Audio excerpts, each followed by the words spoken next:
$2,000. That is the number on a form almost no American has heard of. And you sign it during the worst week of your life. If you are stuck in a country that is coming apart and cannot afford a way out, the United States government will bring you home.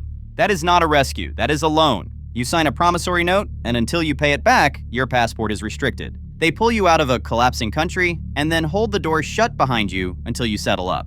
Nobody puts that in a brochure. You have been told that danger abroad is a feeling, that you will sense it when you arrive, that the world is basically fine as long as you are polite and keep your wallet in your front pocket. That is the version the travel industry sells, because the real one does not fit inside a sponsored post about a boutique hotel. Here is the part they leave out. The United States government publishes an actual list, ranked, color-coded, and letter-coded. A list of exactly where your passport stops being a shield and starts being a liability. It changes without announcement, and almost nobody reads it. Tonight you're getting the current one, a country where foreign tourism has climbed every single year under the Taliban. An island where 400 vacationers got stranded in January and started emailing their embassies for a ride home. And a country still marked Do Not Travel that has an international travel trade show on the calendar for next month. Think you already know this list? You do not, because nearly everything online about it is years out of date. Half the videos on this topic still name a country that quietly dropped a tier back in March. They are copying each other's homework, and none of them check the source. Your insurer will not correct them either, because insurers only get interested in the exclusion clause after you file the claim. Subscribe, because this list moves faster than the internet does, and I am the one who keeps checking it. Let's break it down. Number 12. Belarus. This is the last country in Europe that still carries out the death penalty. It is also home to one of the last surviving fragments of the primeval forest that once covered the entire European plain. A place with wild bison walking through trees that predate almost every nation on the continent. The State Department moved Belarus to the highest warning tier in December of 2025. American consular capacity in Minsk is severely limited. The country is closely aligned militarily with Russia, and Americans have been detained on charges that outside observers describe as invented. So you have a nation sitting on a world-class piece of natural heritage, ancient forest, free-roaming bison, the kind of thing a European country would normally build an entire tourism economy around. And somewhere in the capital, there is a tourism office producing beautiful photographs of that forest. And somewhere down the hall, there is a justice ministry doing something else entirely. And those two offices have apparently never once been in the same meeting. One of them is writing copy about ancient woodland serenity, the other is writing in a different register. And the American advisory just says, do not go, which rather settles the argument. Would you visit a country for one incredible forest if the trade-off was zero legal protection? Drop it in the comments because I want to see where people draw that line. Number 11. The Central African Republic. By most arrival counts, the Central African Republic is among the 2 or 3 least visited countries on the planet. It is also home to Dzanga Bai, a forest clearing where dozens of critically endangered forest elephants gather at once, in one of the only places on Earth you can watch them do it. The country has been at the highest warning level since November of 2025 for crime, civil unrest, kidnapping, and armed conflict. Commercial air access is extremely limited. Picture this. Before sunrise, in a rainforest clearing, mineral-rich mud is drawing animals in from miles out. Forest elephants come through the tree line in near silence, smaller and darker than the ones in photographs, with straighter tusks. Gray parrots go up in a wave overhead. The air smells like wet earth and green rot, and it is deafening with insects, and then it goes quiet. And then a bull walks into the open 40 feet from you. Now here's the part where you get to it. First a flight, then a connection. Then a different connection that runs twice a week and only sometimes. Then a road, which is a road for a while, and then becomes more of a suggestion, and then becomes a river you did not plan for. Then a boat. Somewhere in that sequence, your travel insurance policy quietly stops applying and does not send a text about it. Like this video if you had never heard of that clearing before today, because that is exactly the problem. And if a country nobody visits sounds like an obvious entry, the next one is a place you have probably already considered booking. Number 10. Uganda. This is the entry that proves every other list on this topic is out of date. Uganda is a mainstream destination, mountain gorilla trekking, the source of the Nile. Permits people book a year ahead and treat as a once-in-a-lifetime purchase. And in May of 2026, it went to Do Not Travel. On May 17th, the World Health Organization declared the Bundibugyo Ebola outbreak in Uganda and the Democratic Republic of the Congo a public health emergency of international concern. The Centers for Disease Control raised its health notice later that month. Uganda closed its border crossings with the Congo, and anyone entering from there faces a 21-day supervised quarantine. There are restrictions on mass gatherings in Kampala and in high-risk border districts. The advisory states plainly that the American government has limited ability to provide emergency consular services because of the outbreak.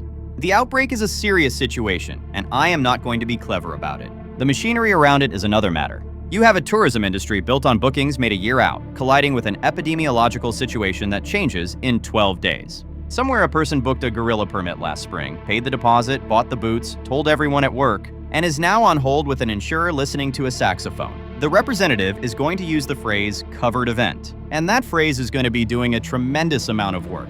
Share this one with the friend who has that trip on their calendar, because they probably have not checked. Number 9. Yemen. In January of 2026, more than 400 foreign tourists were stranded on the Yemeni island of Socotra when fighting on the mainland grounded flights. Read that back. They were on a do-not-travel island, inside a do-not-travel country, emailing their embassies for evacuation from a vacation. Yemen has been at the highest warning tier since December of 2025. Socotra has roughly 825 plant species found nowhere else on Earth, including the dragon blood tree, which looks like an umbrella and bleeds red resin when cut. It has been a World Heritage Site since 2008 and has about 60,000 residents. It used to be reachable on charters from Abu Dhabi. That route is not running this season. Access now goes through a single weekly flight from Jeddah or through Cairo with a stop on the Yemeni mainland. Picture this: the Dixon Plateau late in the afternoon. A forest of trees that look designed by somebody who had trees described to them over the phone, standing on a limestone ridge with the Arabian Sea 40 miles below and no other person in the frame. You sleep in a tent underneath them. No cell signal, no restaurant, no light pollution. And the sky at midnight does something you will spend the rest of your life failing to describe at parties. And then the flights stop, not dramatically, no announcement. Your return leg simply does not exist anymore. And the tour operator is very sorry. And the tour operator is also on an island. So now you are camping under alien trees indefinitely, which was the dream right up until it became the itinerary. Every hour it stays beautiful, and every hour it becomes slightly more of a situation. Would you take that trip knowing the exit is one weekly flight? Comment yes or no. And then stay with me, because the next country carries a risk category that no other nation on this list can claim. Number 8. Somalia. Mogadishu has a beach, an actual one, on the Indian Ocean, with restaurants and weekend crowds and people swimming. Somalia is where the tourism version and the security version of a country exist about 400 yards from each other.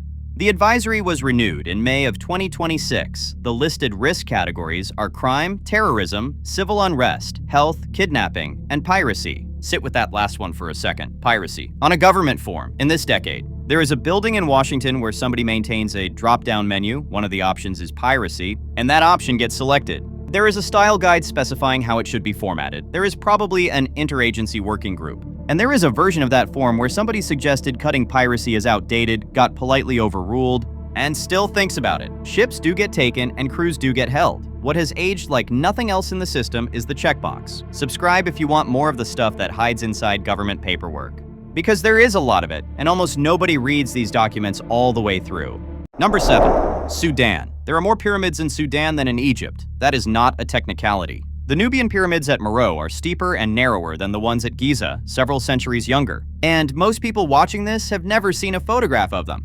An entire chapter of the ancient world sits in the desert north of Khartoum, and it did not make it into the curriculum. The country is at the highest warning level for armed conflict, civil unrest, crime, kidnapping, and terrorism. The American Embassy in Khartoum suspended operations on April 22, 2023, and the department ordered its personnel out. Sudan is currently the site of the largest displacement crisis in the world. I am going to handle this one straight because it does not deserve a bit. Here is the thing worth understanding.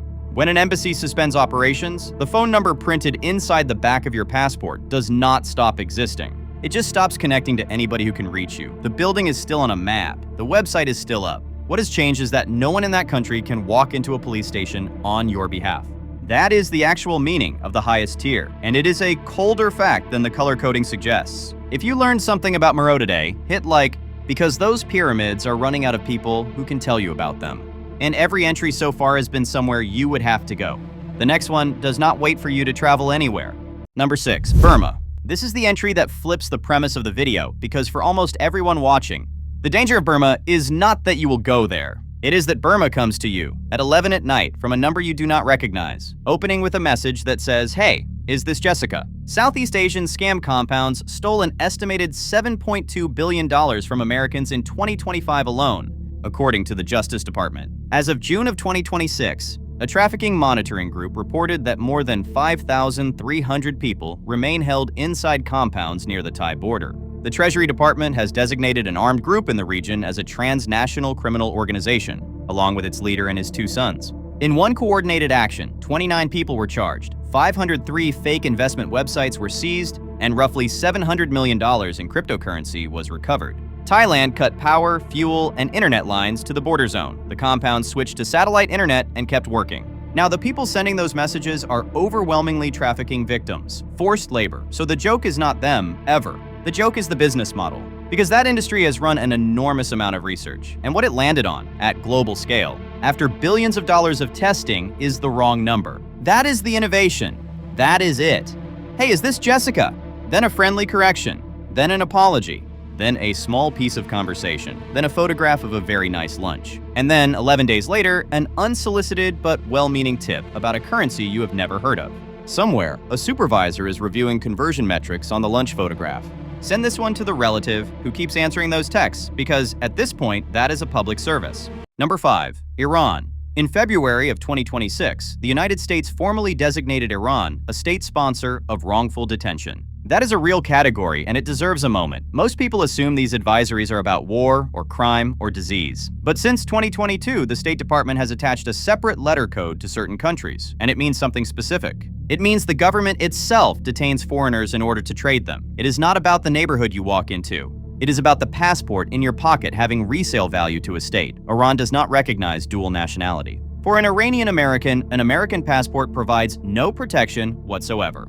Authorities treat that person strictly as an Iranian national, and consular access is not granted. The war that began in early March of 2026 changed the rest of the picture. The United States advised Americans across 14 Middle Eastern countries to leave 2 days after hostilities started. The State Department authorized up to $40 million in emergency funds for evacuation charters out of the region. A ceasefire took effect on April 8th, then collapsed in late May, and strikes resumed across the Gulf in early June. I am not going to make jokes about a war. What I will say is that there is something deeply absurd about a government having to invent a letter of the alphabet to mean this country collects our citizens. Not a warning about a place, a warning about a practice. Somewhere that letter was proposed in a meeting, debated, approved, and it now sits on a webpage next to the words crime and terrorism as though it belongs in the same family.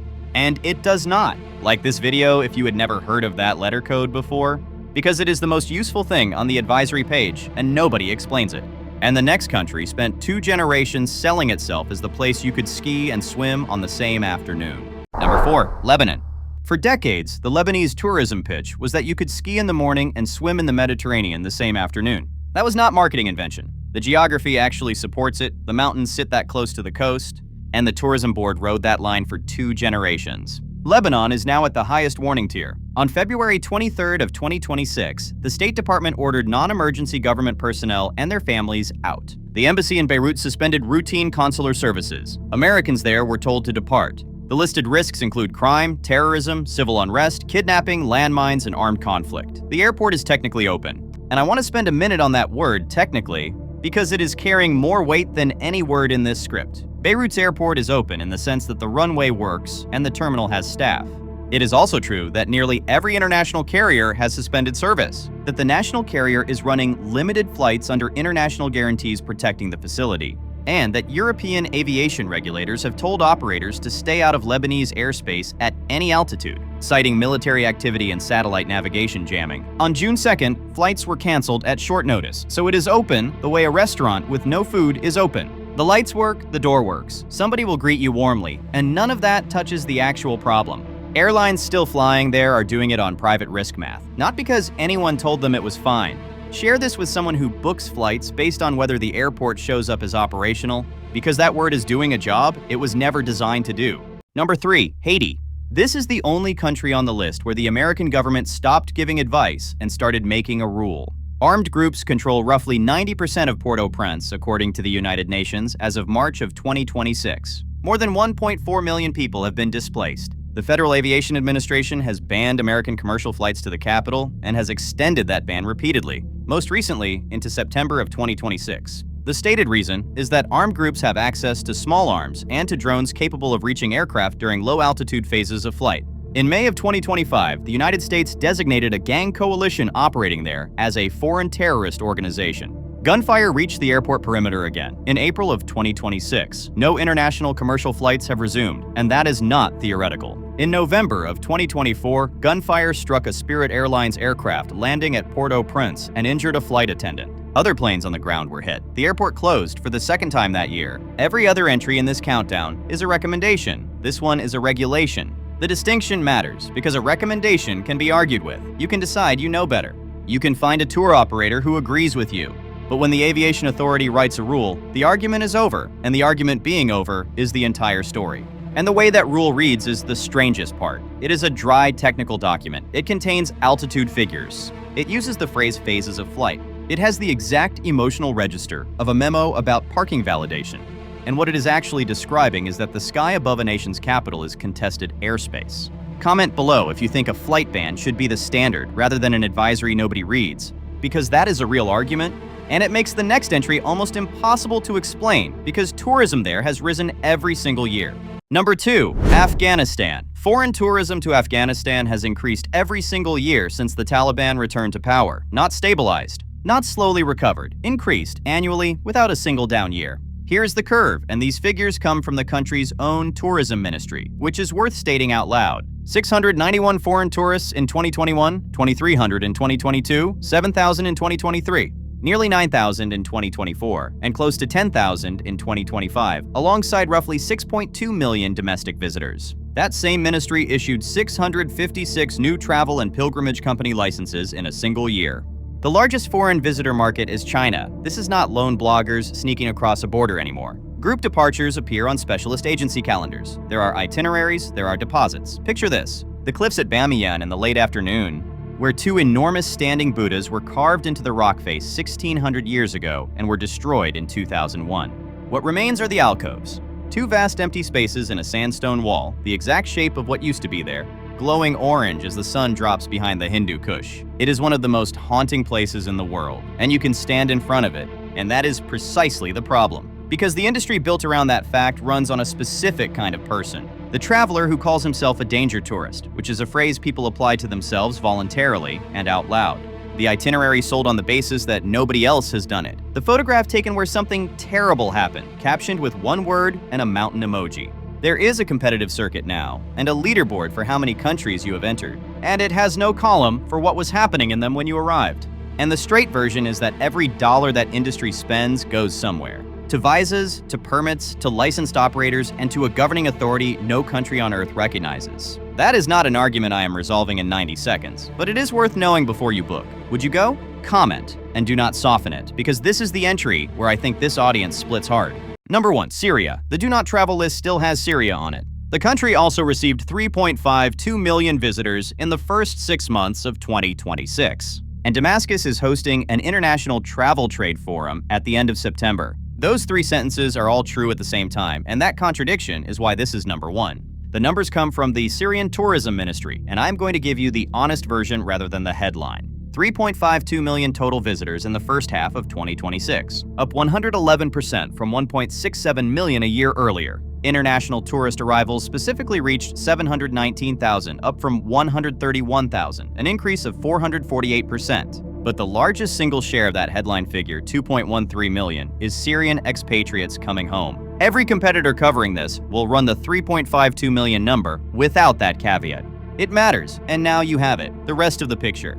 The Assad government fell in December of 2024, ending nearly 14 years of civil war. New routes now serve Damascus and Aleppo through Dubai, Doha, Kuwait, Bucharest, and Amsterdam. The country has more than 4,500 registered archaeological sites and 6 World Heritage sites, and only about 65 fully operating hotels in Damascus, which means demand is outrunning supply. All of this happened in the same period that visitor numbers fell across much of the rest of the region because of the war. Picture this: early evening in the covered market in Old Damascus, under a corrugated iron roof that was shot through with bullet holes generations ago, so that the light comes down in hundreds of narrow beams through the dust. There is pistachio ice cream being pounded by hand in a metal drum. There is the smell of cardamom and diesel. At the far end, the market opens without warning onto Roman columns and the wall of a mosque that has been standing for 1,300 years. And the transition happens in a single step with no sign, no ticket booth, and no barrier. Some of what tour operators sell there is much heavier. Itineraries now include Saydnaya prison, where the former government tortured and executed political prisoners. The operators running those visits frame them as remembrance rather than spectacle, and having read how they describe it, I think that framing is sincere. I am flagging it plainly because it is part of the picture, and it should not be smuggled past you between jokes. And here is why this is the last entry. 6 years ago, the most watched video on this exact topic opened its countdown with Syria as a multi-sided civil war with no end in sight. Today, Syria is still on the highest tier of the same list, and it is also booking a travel convention. The list is not a ranking of how dangerous the world is. The list is a photograph of one moment, and the world moves faster than the photograph does. That is the thing nobody tells you. Not that these countries are dangerous, but that the document describing them is always slightly behind. And everybody quoting it is further behind than that. If that reframed anything for you, hit like right now, because that idea is the entire reason this video exists. Here's what I want you to take out of this. Danger is not a vibe, and it is not a permanent trait of a place. It is a set of conditions on a specific date, written down by people doing their best with last month's information. The countries on this list are not cursed. They are having a period, some of them a very long one. And a few of them, quietly, are on the way back up while the paperwork catches up. So hit like because it tells the algorithm to show this to somebody about to book something they have not researched. Subscribe, because this list will change again before the end of the year, and I will be reading the source instead of copying somebody else's video. And share this with the friend who says they would go anywhere, because that friend has never read an advisory and you know exactly who I am talking about. Stay curious, stay skeptical, and never let anybody else pick your map.